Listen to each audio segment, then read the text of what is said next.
How's it going, everyone? Today we're going to be talking about the OXO Tot bottle brush with nipple cleaner and a stand. This is the sage color, but they also offer other colors and combinations, so make sure you check out what they offer and see what works best for you. Now, the stand itself is super cool. We'll get to the brush later. The stand holds the brush no problem. It also has a cleaning tray on the bottom of it to collect all that water that's going to be left over on the brush. The brush fits in it perfectly, and it holds it no problem on the countertop, as you can see there.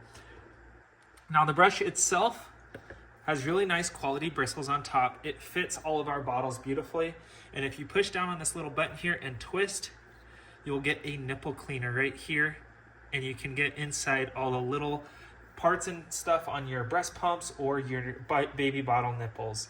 Super, super useful.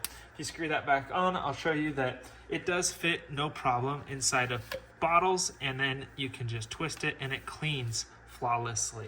Now, once again, this is the OXO Tot bottle brush with nipple cleaner and stand, sage green color, and it is super, super helpful. Thank you guys for watching this video. I hope it helped answer some of your questions.